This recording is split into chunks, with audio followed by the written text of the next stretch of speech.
discussing or asking the question, why is it that the nano length scale is special in biology? And the way we're trying to answer that is by looking at how different energy scales, energy processes change as a function of length. And so what we're going to see, and we're going to continue in our discussion today, is why confining biological systems to the nano length scale makes them work very efficiently. Okay, and so we started with a very simple question. So just to recall,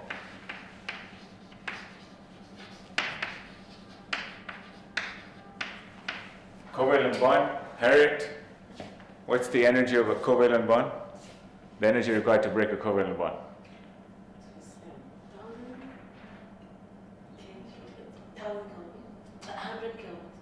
100 Kelvin. No. Wait. So just let's slow down. Okay, what? KBT. No, that's thermal energy. KBT is thermal energy. So we had a long discussion in the last class that if the energy required to break a covalent bond was thermal energy, we would all be dead. Okay? So it cannot be. It must be several, well, not orders of magnitude, but much larger than KBT. So we're talking about hundreds of KBT. So the typical energy of a covalent bond is several eV. Okay?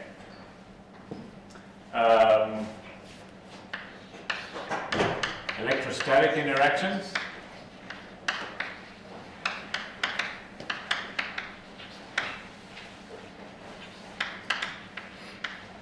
In water is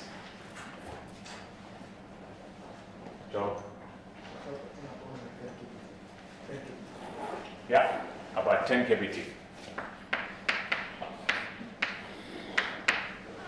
Okay, so those are two sort of energy scales that I have to keep in mind. Okay. Now, KBT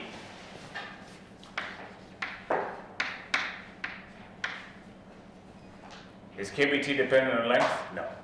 So KBT is fixed by temperature. So KBT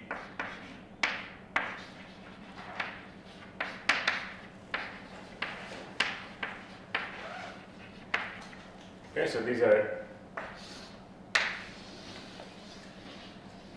three facts that we have to keep in mind. Okay, so we want to discuss in class two types of energy, electronic energy and mechanical energy, so elastic energy. And we're going to try and see how that couples with a biological process. So if I want to come up with the simplest model to understand what the energy is associated with confining an electron in a specific space, and hence to create a covalent bond, what we discussed the last time was that one can simply look at the particle in the box picture. Okay? And so the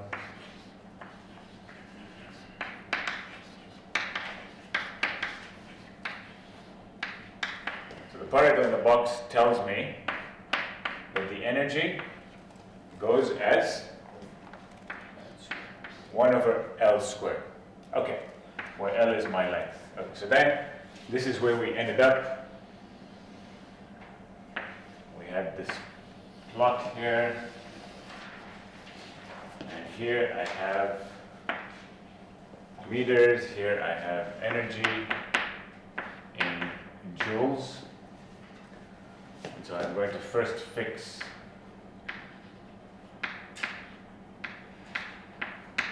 This is kBt in joules.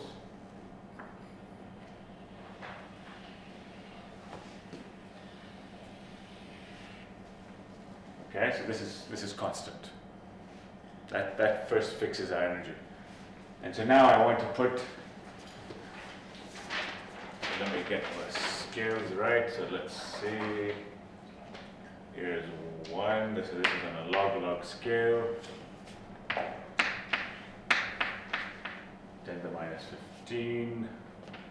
Let's put 10 to the minus 10 here, and 1 is roughly here. Okay. So now,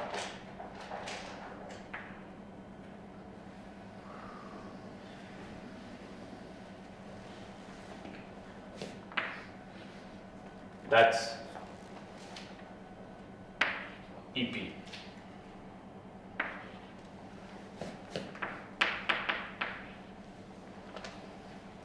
Okay, and so let's also put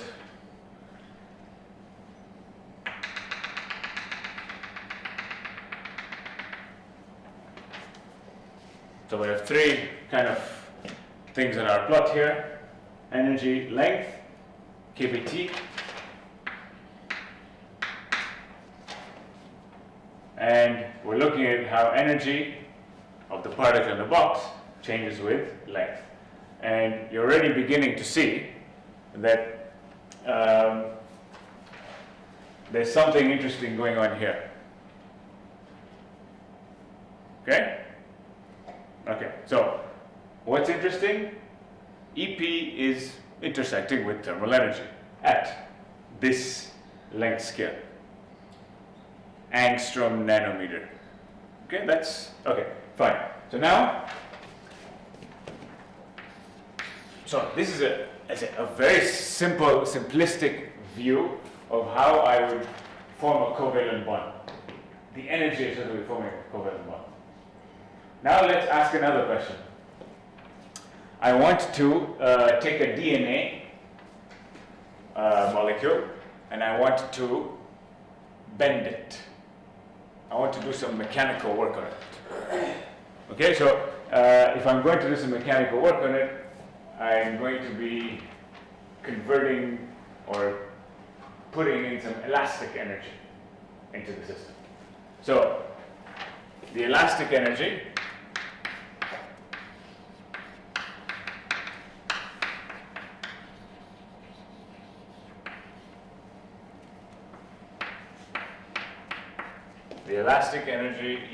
EL, this goes as, turn this off. How does the elastic energy go? What are the quantities that, the physical quantities that go into, what would I need to know if I had a rod and I bent it by a certain amount? Young's modulus, great. Times the change in the length squared times the initial cross-sectional area divided by the initial length.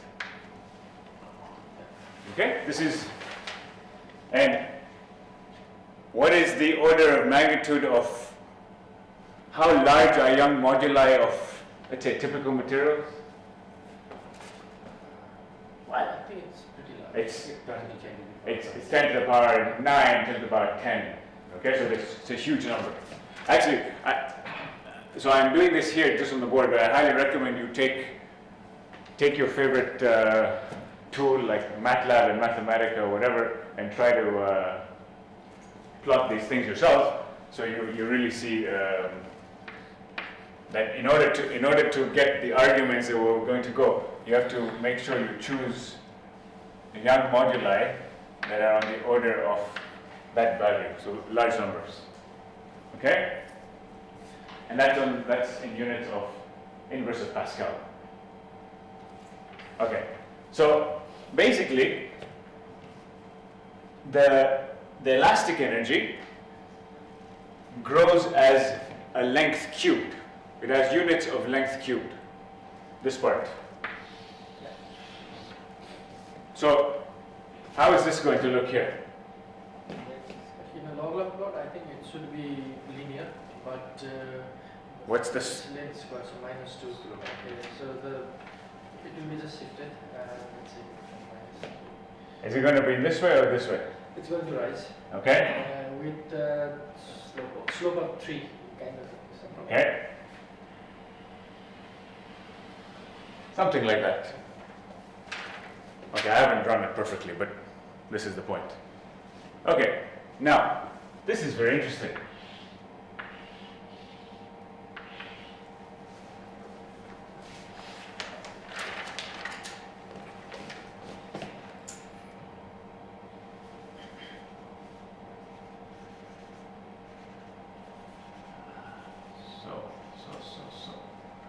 Put that there. Let's make this in a different color.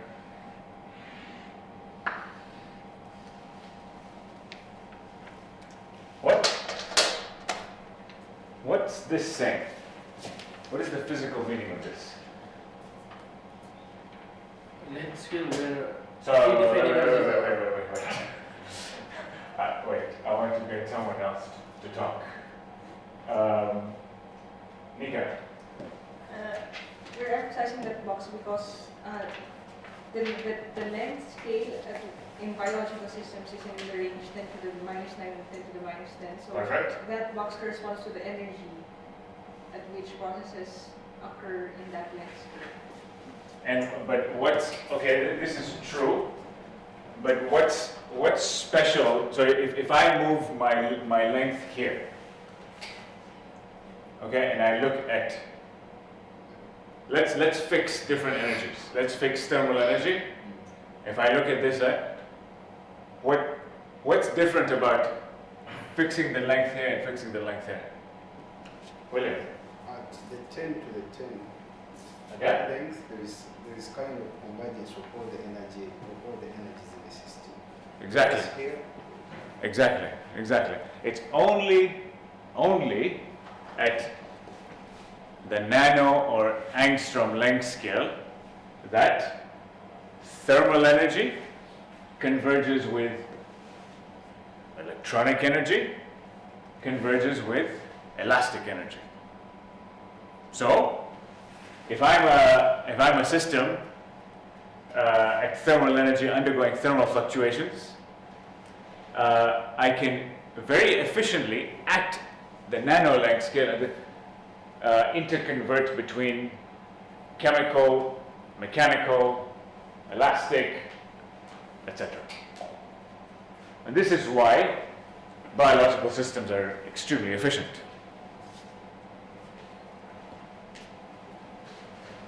And this is the reason why, well, you've probably heard lots of hype about nanotechnology. Why is there a hype about nanotechnology?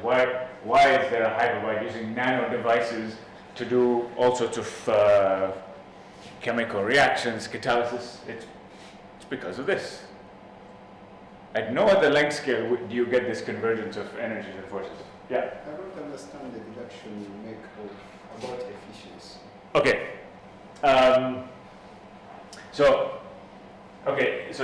Perhaps it's a bit premature for me to say this, but as you can imagine, in biological processes, I need to be able to, I'm working at room, let's say, at a fixed temperature, okay? My biological system is undergoing some thermal fluctuations. I want to take a chemical reaction, okay, where bonds break and bond form, and use that to cause a mechanical deformation of my system. Okay, if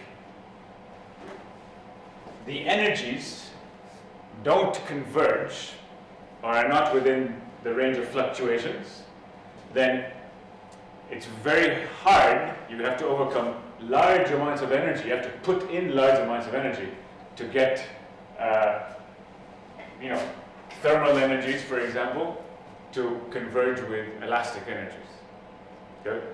Just because of this difference.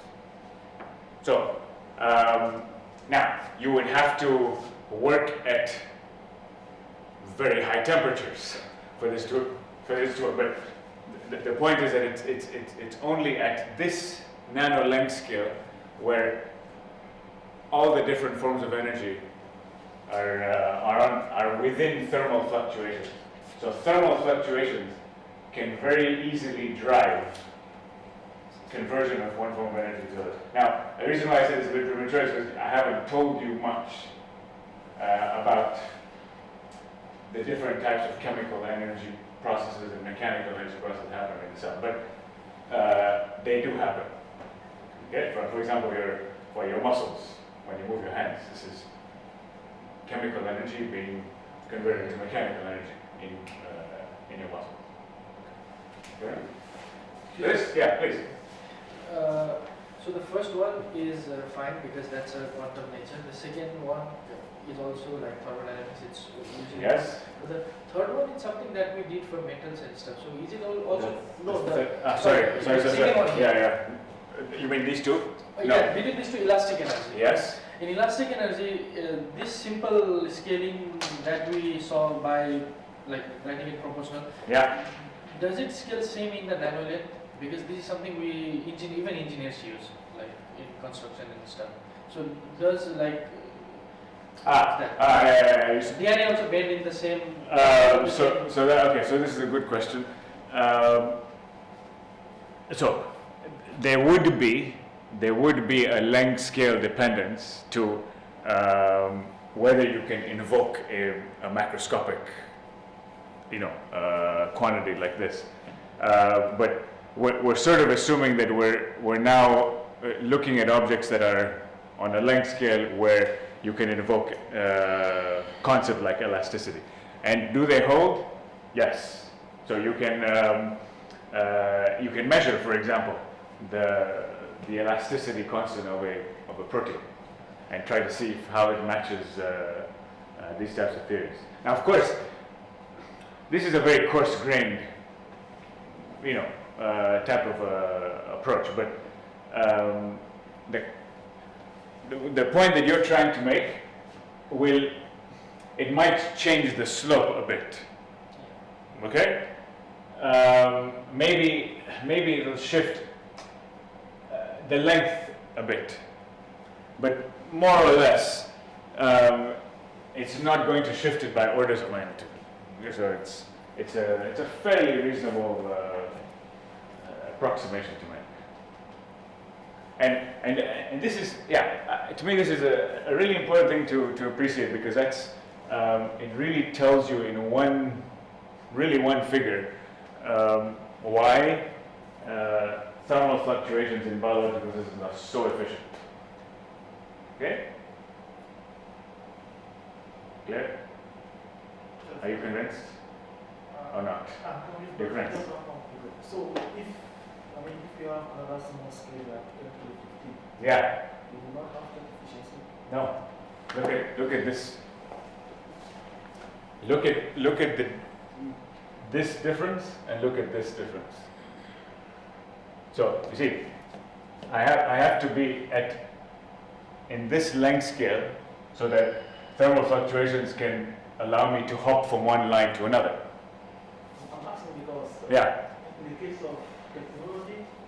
in the case of technology, yeah, they are pursuing random, but in some cases, some are already at 10 to the minus 15. Like what? Like most of the supercomputers, their processors are not nanoprocessors. They are, I think, 10 to the minus 15 or in that scale. That's the fitting of the atoms in the chip. Well, so hold on. So let's not confuse things. So even a protein is made up of atoms where femtometer or femtosecond or large energies like the energy of the proton or the neutron is still there. It's still relevant. But we're talking about fluctuations of those quantities at a particular length scale and how they couple with a heat bath. So thermal energy.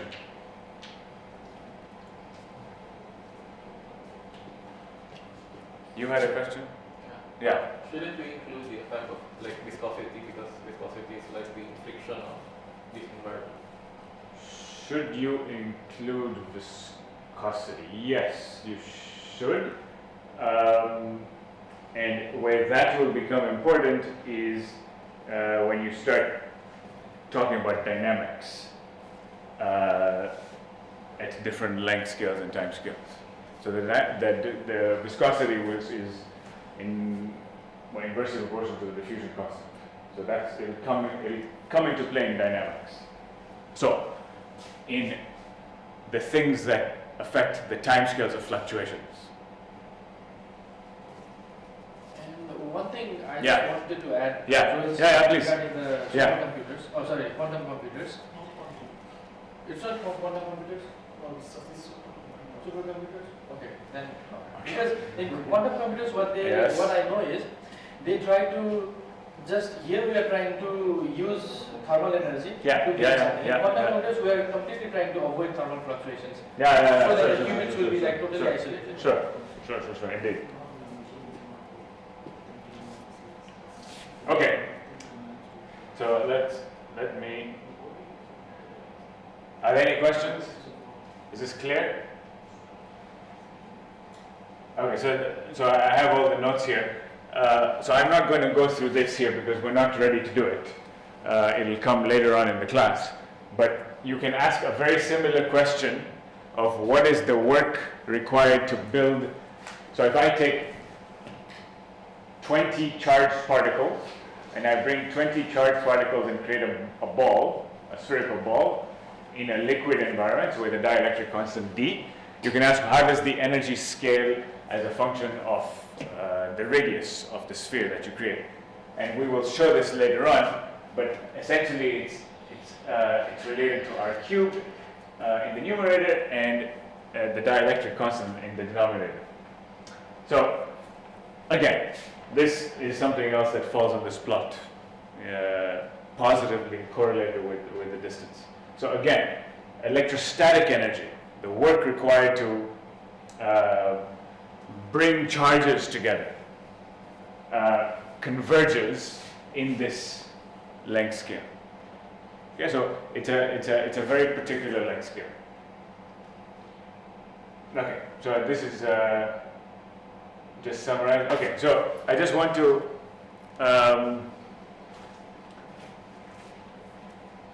make sure that we're all on the same page before we move on.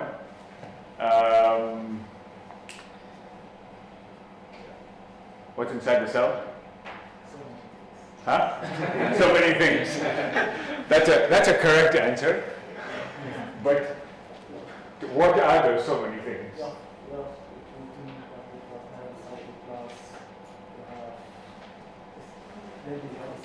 Cell membrane. Okay, very good. Okay, no, good. No, your cytoplasm, but fine.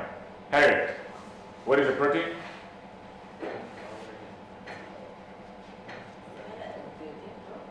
Of? What is a protein made up of?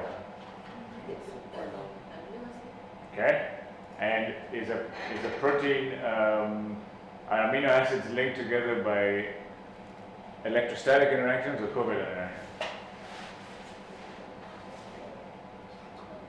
Okay, good. How large is a protein? Voila. A typical protein. How many amino acids? 1,000, no? Too big. Hundreds. This is typical 100 to 200. Okay, so what? The fourth one we just had a discussion, so I'm not going to ask you, lucky you, Nika. Okay. I think there, let's see. Okay, you guys are lucky for now. But there'll be time for another one later on. Okay, so now we get into,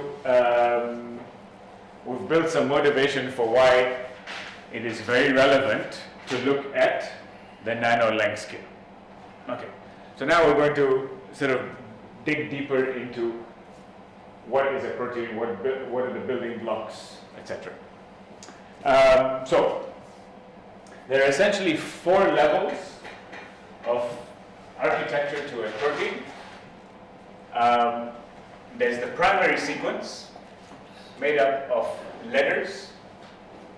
Okay, these letters are essentially things that encode different chemistries. They encode different amino acids, which you're going to see shortly. And this is known as the primary sequence. Okay, so, and this primary sequence comes from RNA and from DNA. Okay? There are 20 naturally occurring amino acids. Now, you take this spaghetti chain of amino acids, and when you put it in a liquid like water, it changes its conformation. It folds. And when it folds, it develops the second level of the architecture, which is secondary structure. So there are basically 2 main types of secondary structures in proteins, something known as beta sheet, and another is an alpha helix. So the alpha helix looks like a helix, and beta sheet is just a strand, it's a sheet. You've probably already seen these pictures, either from me or from other people, maybe when you've been Googling or looking elsewhere. Proteins are represented in this form. So whenever you see this coil-like object, it corresponds to an alpha helix. Now, remember that this is just a way to represent it. What makes this are amino acids. And there are all sorts of interactions between the alpha helix, which we're going to study today. Okay? Same thing goes with the beta sheet. And just to sort of prepare you for this later on, you can ask which amino acids are more likely to be in this versus this. Is it random? You know, if I have a sequence of amino acids like this, can I tell you a priori which sort of secondary structure they will fold into? And the answer is yes, because these are objects that are conserved evolutionarily. Okay, so you can take databases of sequenced amino acids and proteins where you know the structure and say, okay, if I have a K and it's surrounded by an S and a Y, or a K and an F on the left and the right, it has this probability of being found in an alpha helix versus a beta sheet. Okay? This is secondary structure.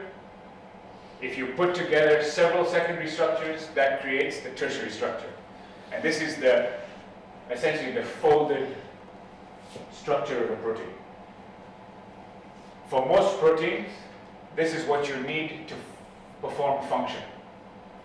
So most of the functions in biological systems are by proteins, and you need the particular shape and morphology to carry out the function. And finally, you can put together many of these tertiary structures to create a quaternary structure. Okay, so it's really like Lego pieces. So you start from here, you put them together, and then you build up different morphologies. Okay, that's the 4 levels of protein structure architecture. Now yeah. So, I believe these structures were seen in the microscope. Say that again. That you can use. They've been solved typically with X-ray.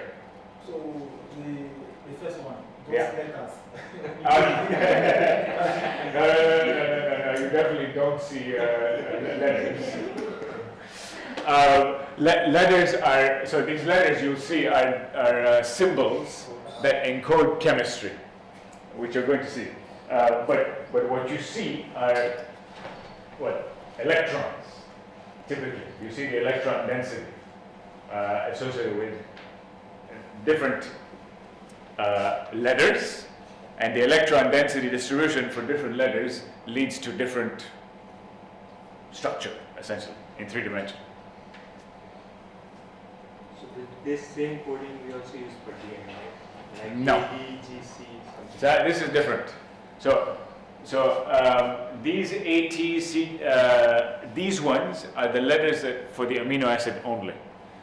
Are the in DNA we also ADGC? You have ATC. Are they also amino acids? Or? No. So those are not amino acids. Those are aromatic systems. We will discuss this later. But to make one amino acid, you need 3 RNA bases. So like ATG, for example. This will encode one amino acid. But the chemistry is very different. It's not the same chemistry. Okay. Questions before I move on?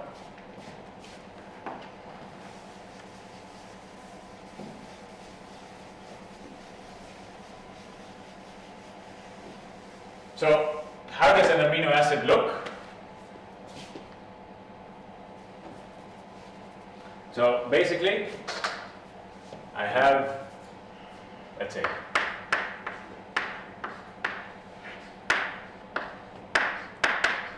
if I take an isolated amino acid,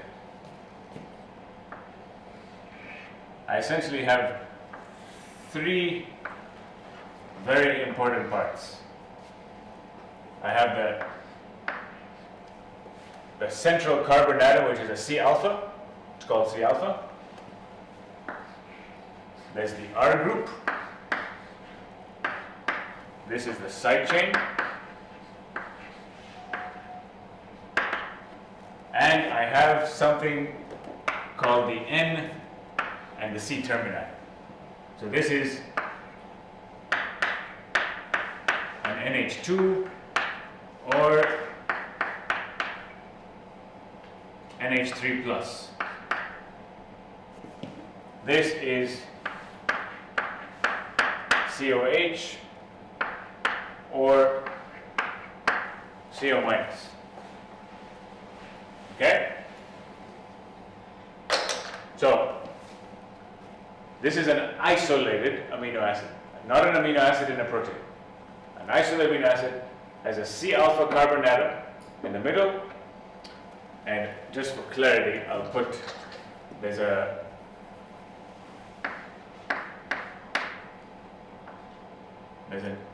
hydrogen here.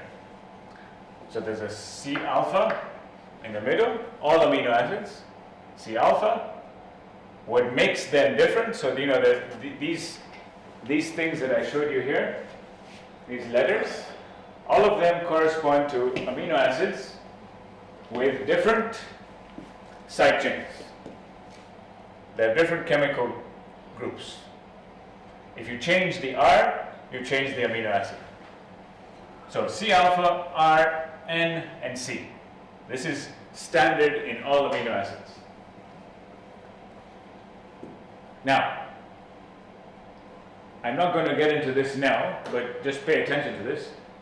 The N group can move between an NH2 or an NH3 plus. And this is because it's related to acid-base chemistry. So I can, if I titrate the NH2 group, I can add a proton to it, and so it will become positively charged. Same thing for the C terminus. There's an equilibrium between these guys and the water around, and this can go from being neutral, COH, or it can lose its proton and become negatively charged. And this will be affected by pH. So if I go to very low pH, I go to acid conditions, and so I will create this here, and this here. If I go to very basic conditions, so high in pH, I will create that and that. Okay, so pH controls the charge of the N and the C terminus. And also, it can also control the charge of R, but we're going to see this shortly. So, this is in an isolated chain. Okay, but an isolated amino acid. So now let's look at an amino acid in a real peptide or protein. So, amino acid in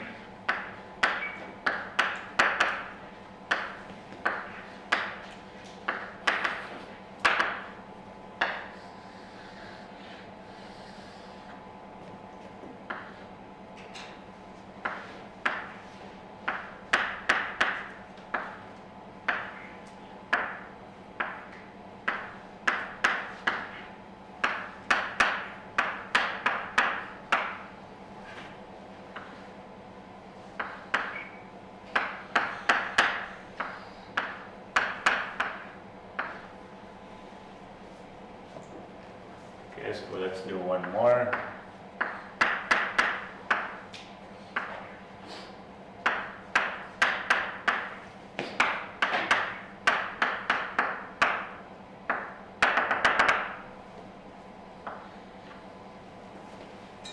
Let's do one more here.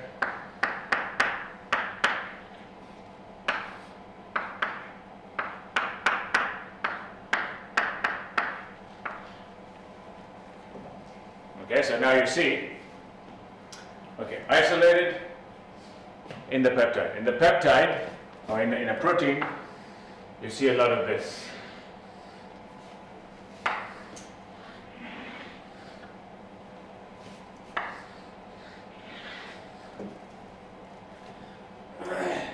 And right at the end, at the tails, eventually you will have this and this. Okay, but in the center you have these regions here, which are known as the Ionization bonds.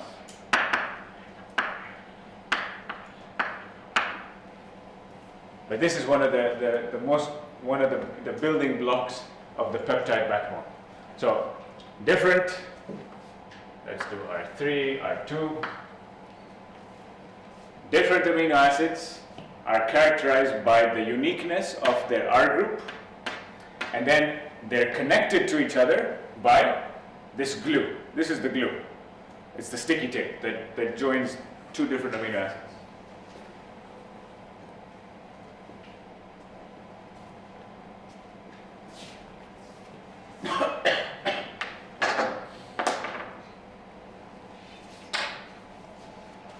Okay, so now let's look at the chemistries of some different R groups. So there are 20 naturally occurring amino acids. There are amino acids that are hydrophobic. So amino acids that don't like water, and we'll quantify that a bit better shortly. But what's the common trait of most of them? Jose.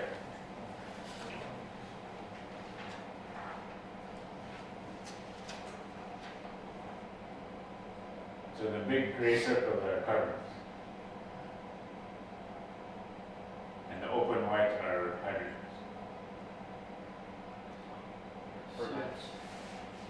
There? Organic for sure. But what's specific about their organic character?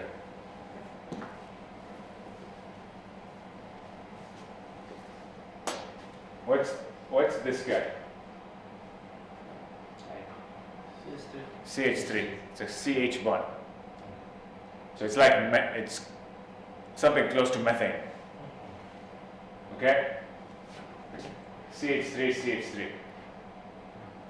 CH2, CH. It's like a benzene. This one CH2, CH2, but this one has some oddity. It has a nitrogen here. Okay? But again, CH3, CH2. So the common thing is that they're all methane-looking like objects. Methane has a very poor solubility. Water doesn't like water. It like cooking gas. That is, I'm just trying to understand what you said. What is cooking gas? What is? What is the question? So what is cooking gas doing now? What is, no, so, first I said they're methane-like. It's not methane, it's methane-like. So, by methane-like, I mean that it's made up of hydrocarbons. And hydrocarbons, you know, they don't like to be in a polar environment. Okay? Okay. So that's no problem. Fine. There's this odd guy here, but will not important for our discussions right now. Okay. So let's look at the guys who like to be in water. Well, now you begin to see that these are objects that have a lot of NH2 groups. COOH, CO minus, OH, OH again, sulfur, NH2, CO, CO, NH2, NHN.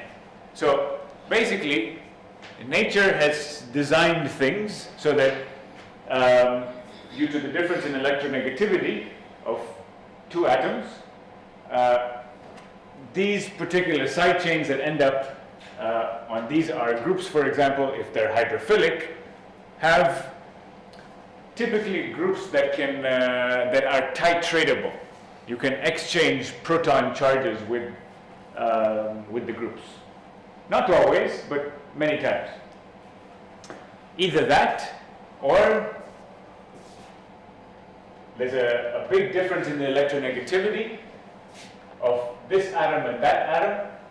This leads to the creation of strong bond dipoles, and then this leads to the creation of strong dipole-dipole, permanent dipole-dipole interactions between the side chain and the surrounding liquid.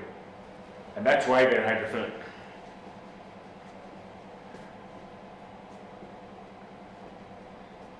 Okay, so that's hydrophobic, hydrophilic.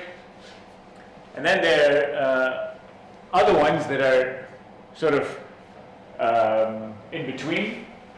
So they haven't made up their mind yet about which way they swing. And so they have hydrophobic groups as well as hydrophilic groups. Hydrophobic, hydrophilic. Hydrophobic, hydrophilic. Hydrophilic, hydrophobic. So, which sort of makes sense if you think about it from an evolutionary point of view. When you have a protein in a very heterogeneous environment, you would want things to be bisexual. Okay, they need to be able to swing both ways. If they're heterosexual or homosexual, it's a bit difficult to tune the diversity of conditions. Okay? Okay. Now, I just want to make a point about this and this. These guys look like benzene-like, and they're known as aromatic because they are the things that have if you ever did experiments in high school in chemistry, they smell like fruits, fruity-like things. And those fruity-like smells are because of things like aromatic amino acids. What? Not only aromatic amino acids, aromatic compounds. But what you see, they're all made up of these alternating single double bond. Okay? And if you go back to your chemistry, you remember that in these types of bonding, you have p orbitals, orthogonal, perpendicular to the plane. And when p orbitals overlap, you get pi orbitals. And so these guys are made up of pi delocalized electrons. Okay, so they're known as conjugated systems. So these are the systems that absorb light. Why do they absorb light? Again, we go back to our particle in the box picture. If I increase the delocalization length of the electron, I can lower excitation energies. Simple. Okay, so unlike their other friends, like this guy, you can't have pi delocalization here. Okay, but you can here. And so in here, because the electrons are more delocalized within the ring, you can optically excite them. Okay, so we're going to come back to this later, because one of the questions that we want to address is, how do I experimentally monitor a process like protein folding? Okay, and if I can optically interrogate something like this, then I can see how its optical activity changes. Okay, so now I've given you a chemistry perspective on the side chains, their different interactions with water, but now I want to design an experiment. I want to design an experiment to measure these differences in hydrophobicity and hydrophilicity. So I want to measure something that will tell me one amino acid is more or less hydrophobic than another. What can I measure? What can I compute? Dipole moment. Okay. And how would I would measure the dipole moment in what? In the gas phase or in the liquid?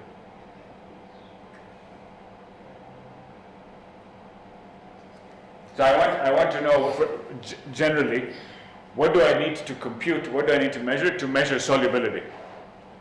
I want to know how, because the hydrophobic ones will be less soluble, the hydrophilic ones will be more soluble. Okay. What can I quantify, what can I measure to put a number on that, to put a number on solubility? Energy fluctuations? Energy, what? Yes, energy. Which energy? Okay, yeah, good. Which energy?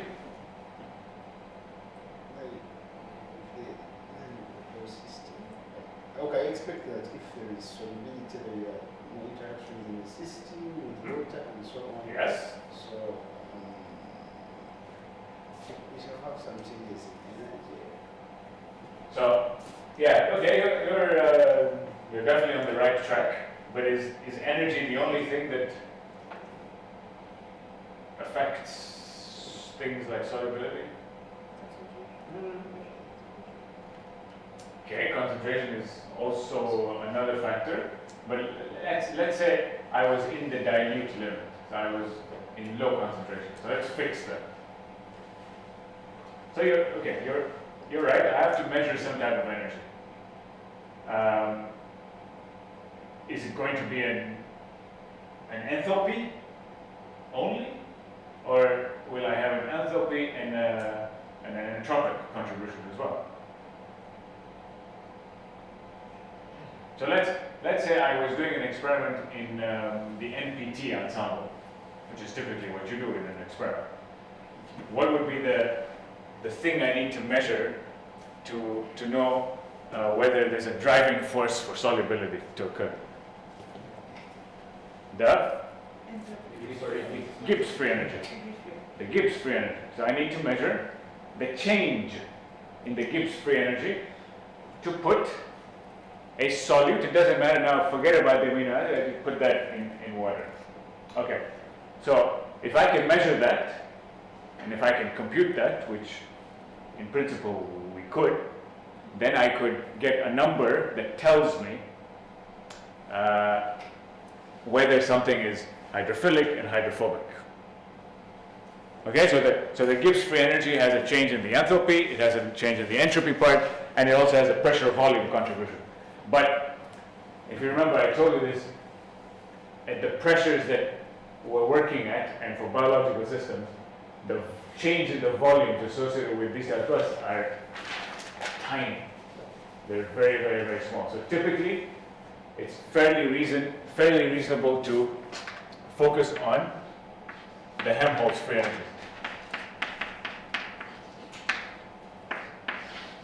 So I need to measure this. Okay, and this can be done. It can be experimentally done, and it can also be done with numerics, with theory.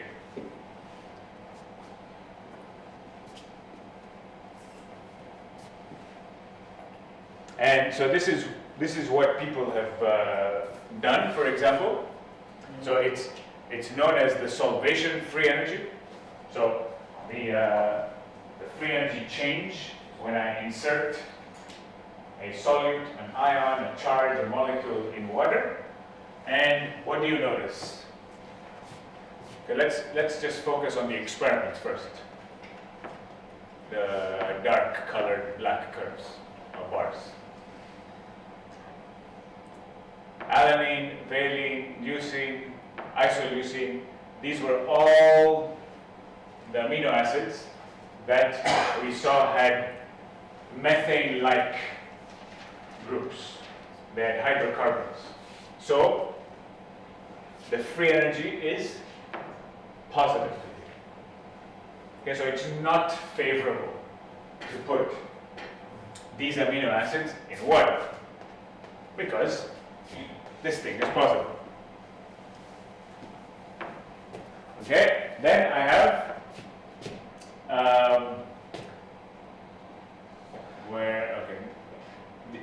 if we look at asparagine, glutamine, and histidine, these are all the charged amino acids.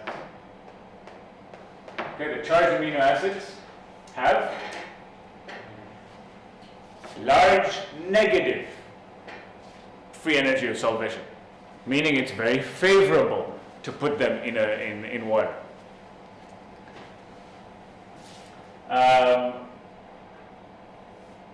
Let's see. So isoleucines, okay, serine and threonine are two amino acids that have OH groups. Again, favorable interactions with the water. Okay, so solvation energy is negative. Tyrosine, same thing. Tyrosine, let's go back to remind myself. Tyrosine, how does tyrosine look? Where are you? Yes, tyrosine's here. Okay, it has a hydrophobic and a hydrophilic. The hydrophilic dominates. Okay, so I get a negative. So those are the black curves. These other colored bars are what you get from theory, from different types of numerical simulations. And for the most part, it's not too bad, actually. So it certainly works, for the most part, qualitatively and also quantitatively. Okay, so the comparison of the experiment to theory predictions is pretty consistent. There's a cluster of positive and negative, intermediate and then more negative. So that's good. So one could say that, well, using simple sort of potentials, pair potentials like the ones you did in the numerical 2 exercise in class, works quite well at getting thermodynamics. Okay? Yeah?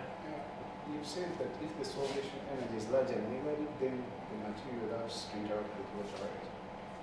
Yes. Yes. Why negative? Why? I mean, I want to understand the negative and the positive. Well, so there's so this object on the y-axis is, well, it's quite, it's very simple. So if we just look at, if you take the Leonard-Jones potential, where does it want to go? Lower in energy, right? So it's the change in energy. For example, when I go from here to here, is to take me to more negative values. So for example, in this context, when I take something from the gas phase and I put it in a liquid, if the change is positive, that means that I have, when I add up the enthalpic and entropic parts, it's unfavorable. Okay, when it's negative, it's favorable.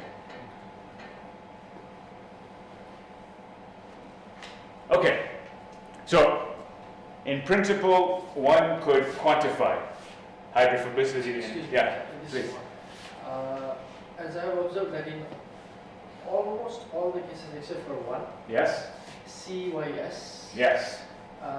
the experimental energy is lower than all other theory energy. Yes. So I'm Yes. Yes. expecting Yes. it's a Yes. Yes. variational technique, because in variational technique we have this low bound, and all the variations will give higher energies. That's a But very there, no. in Okay. CYS there is the, I don't know the color, but Yeah. Sure.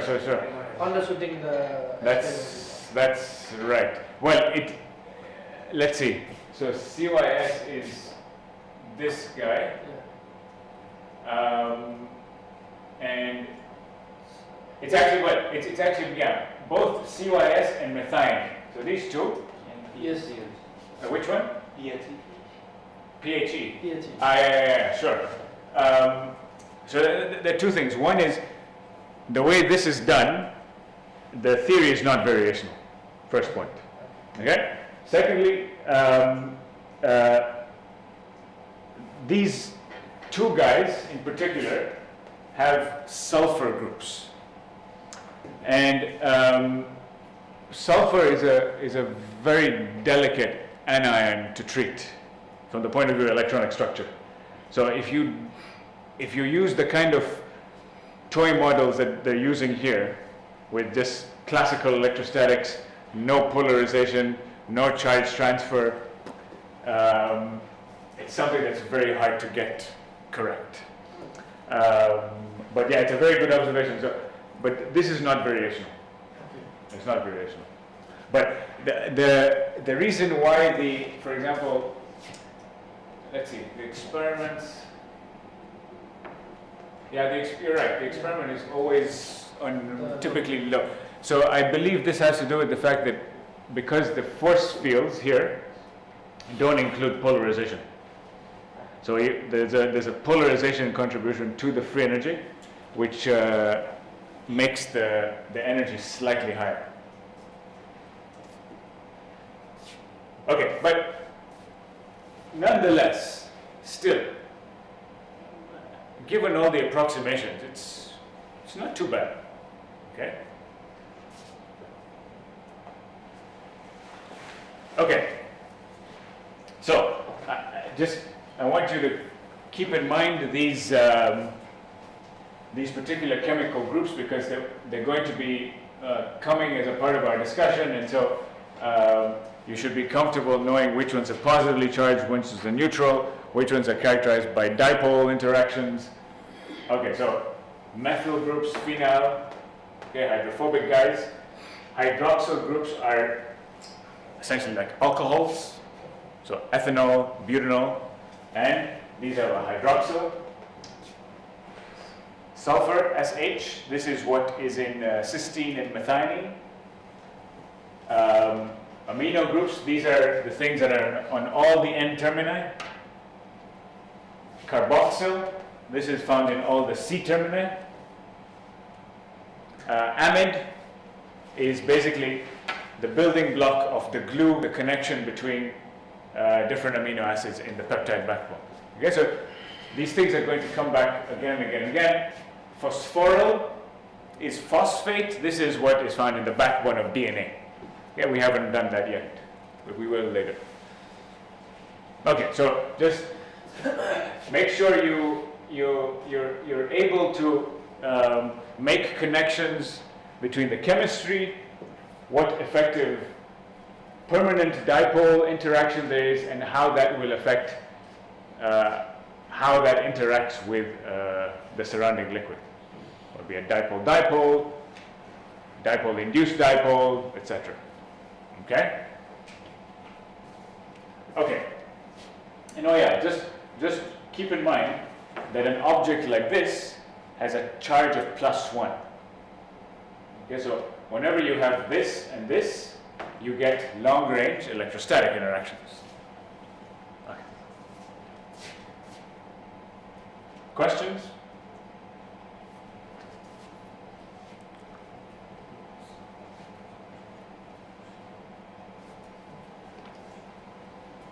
Okay, so now this is going to reinforce what we just covered here. In the cell, the ribosome needs to take 2 amino acids, bring them together, and create this amide bond. What does it involve? Well, so there's an OH group here. Well, I'm lying a bit, but it's okay for now. So let's assume that there's an OH group here, and there's an NH2 here. It can change. Remember, I told you it's actually NH3 plus CO minus, but it's not going to change my argument. And by bringing these two groups together, and by removing a water molecule, I can create the amide bond. Okay, well, if I have to remove a water molecule, I have to break strong several EV covalent bonds. Okay, so how is that actually going to happen? Well, obviously, if you didn't have some type of catalysis going on in the ribosome, this would take the age of the universe for amino acids to be glued together. So there are all sorts of complex chemical reactions that allow for this to be speeded up. Okay, so to break these covalent bonds and then remove the water molecule. So that forms the glue. This here is this, same thing. And this is reversible. So if I wanted to break this, I would do hydrolysis. Okay, and so if I want to break this, I have to add a water molecule to the peptide backbone. And so this is the mechanism or the process by which peptide bonds are created in solution, or in the cell, in the ribosome. Okay, yeah, please. To break the water molecule, we need around 10 kVt. That you're not breaking a hydrogen bond, you're breaking a covalent bond. So it's 100 kV. Yeah. So only energy available in our say amino acid is thermal energy, right? That's right. And so how we get that amount of high energy to break? So we will come to this. There's the energy source, the energy budget of the cells comes from ATP. Okay, and ATP hydrolysis is a very exogenic reaction. So this is one point. The second point is that reactions don't just happen in solution. They happen in very restricted and confined environments, and so those lower the activation barriers for catalysis. And so this is for example, these types of processes would happen in a protein, which is just the right electrostatic environment to tune the stability of the reactants, the transition states, and to lower the barriers. So to lower the activation, Yeah. we need some catalysis. Exactly. We need, and this is a good point, because it also brings out a limitation in that sketch that I showed you. Okay, because that sketch of the convergence of energies, it doesn't tell you about what modulates the fluctuations, okay, in the box. It's still within the box, okay, but you need other things to lower the activation energies, to speed up chemical reactions. So what are the basic catalysts for this process? Proteins, essentially.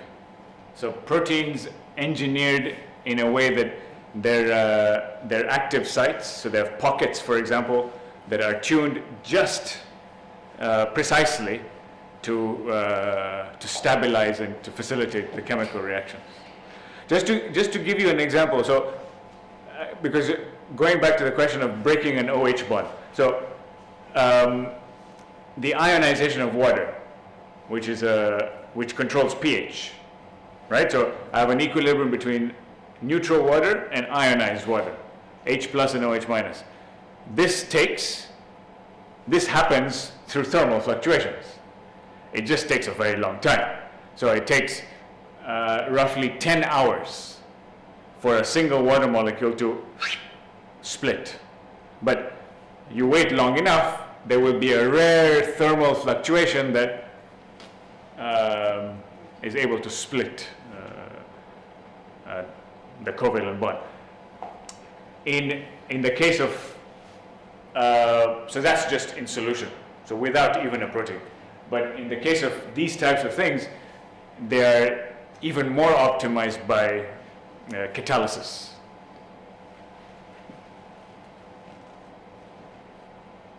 No. So when you break the water bond, you just do it. Sorry? When you break the water bond, what do you do to the water? When you break, The bond that you break, what do you do with it? well, okay.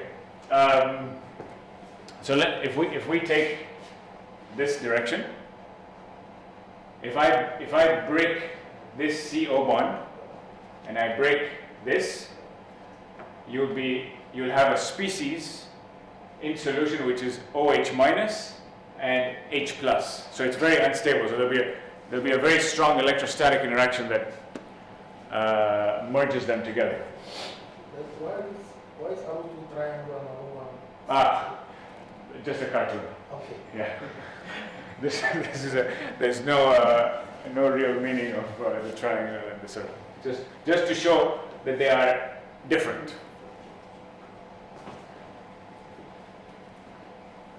Okay. So let's look at this more carefully. So again, this is the same thing that I drew, and there's something special and particular about the amide bond.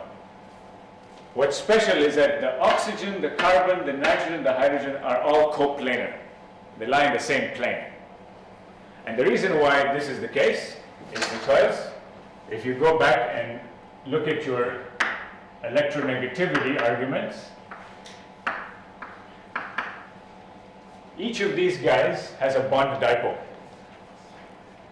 Okay?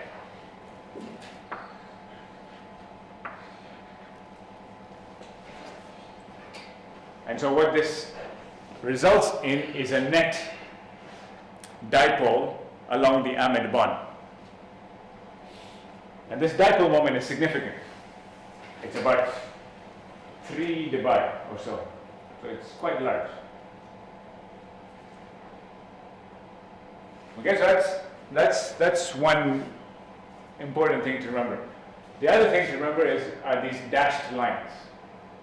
So these dashed lines are used to show resonance.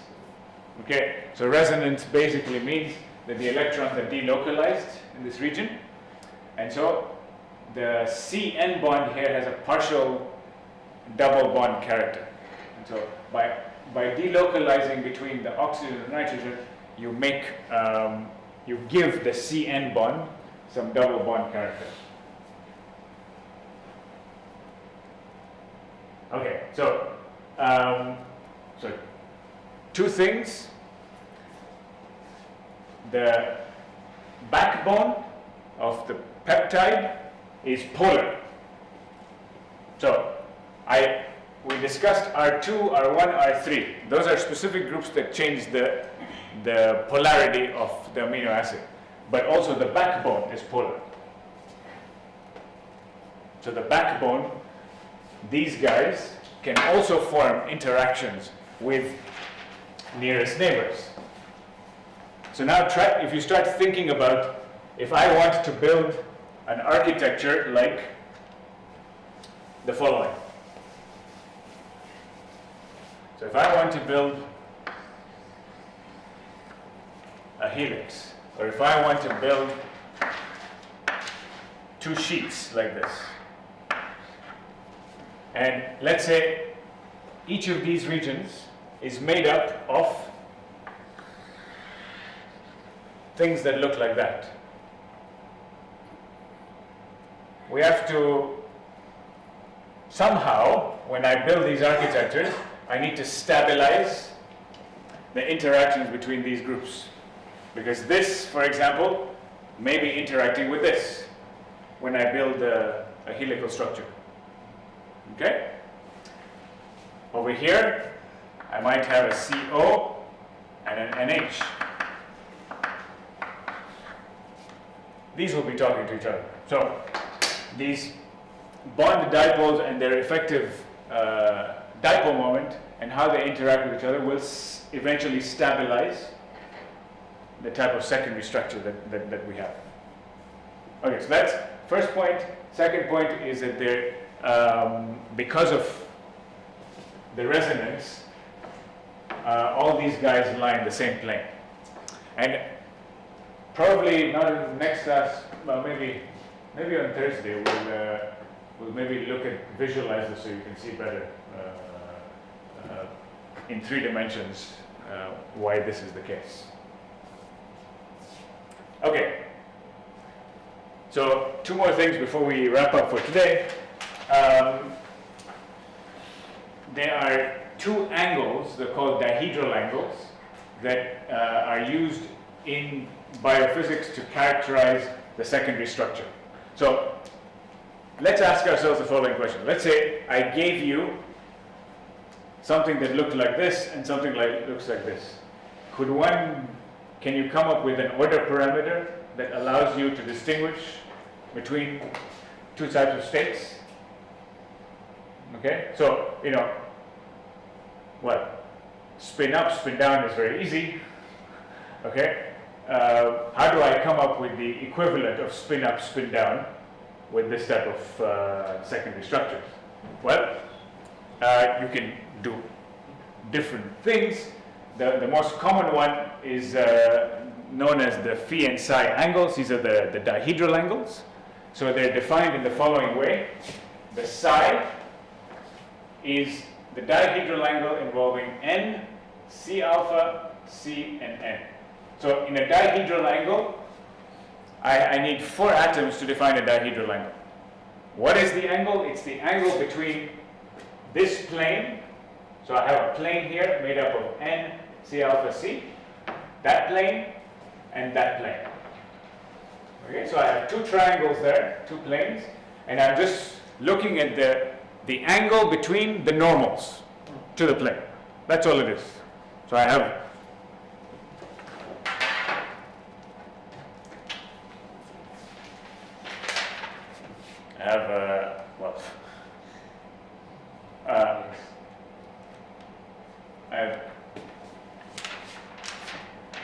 let's say we're going from N, C alpha, C, N.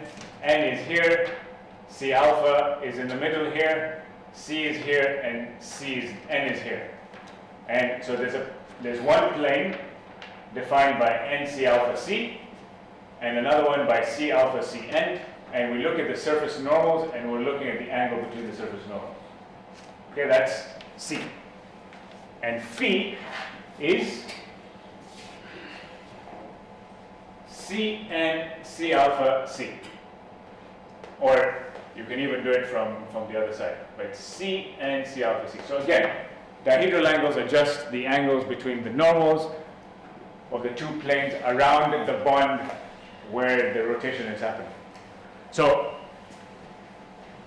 by using these two order parameters, this is what Ramachandran came up with. So Ramachandran took lots of protein structures that were already solved from X-ray, and then he did a histogram. He did a two-dimensional histogram. Okay, he constructed a two-dimensional histogram of phi and psi for all the proteins that were solved experimentally. And what did he find? He found that they were regions of high probability and regions of low probability, or nothing. And it turns out that if you look in phi and psi, there are regions that typically look like beta sheets, okay? And then there are regions that look like alpha helices. So if you were to compute phi and psi for objects that look like this and objects like this, you could separate out the secondary structures. Okay, so the phi and the psi are order parameters along which you can distinguish between different three-dimensional secondary structures. And for the most part, with some exceptions like these helices, beta sheets are in this region here, and alpha helices are in this region here. Okay?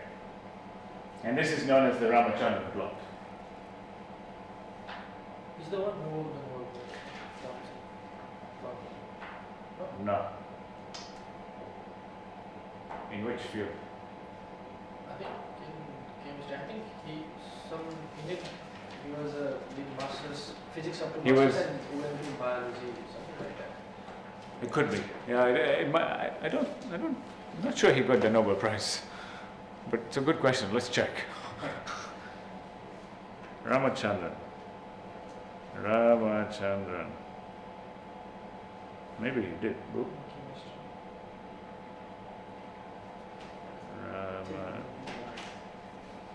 Ramachandran. That's a different Nobel. G.N. Was an innocent. I don't think so. No. I think it was nominated, but he never got it. Okay, I think we'll stop for today. We'll continue from here on Thursday. So, just keep this in mind. I have amino acids, peptide backbone, dipole moments of the backbone are important. I want to link this to secondary structure. I need to define a set of angles that allow me to do that. And these two angles more or less help me distinguish between two states. And then we're going to dig deeper into understanding the types of interactions that are needed to stabilize the dipoles in this structure versus this structure. Okay? Okay, so this week, I don't know if Patricia emailed you, we're having class on Friday. Has she emailed you already? Yes. So, well, we're meeting on Thursday and we're meeting on Friday. Because I'm traveling this weekend, and I'm back on Tuesday night, so we'll miss the Tuesday lecture. So we're going to do a makeup on Friday at the same time, I think, 11. But she's going to send us an email. So the exam for this class, is an in-class exam, 3 hours, and then that's one component. That's 80% of the grade. The other 10% is just an informal discussion about some topic, biophysics related. And I'm not expecting you to, if you want, you can make a presentation. you can also just come to the blackboard and share some thoughts about something that you've read that's interesting. Okay? So we won't be having the electronic structure class on Friday. Oh, you it's have on the electronic structure on Friday. yeah, at the same time. Darn. Okay, then what? No, then for sure you're not having my class. But are you free before that? Oh, we have no. We have a tutorial. Yeah, tutorial. And then at 2 you have your presentation class. 3 back-to-back. Okay. Well, then fine. Then we'll have to do it another time.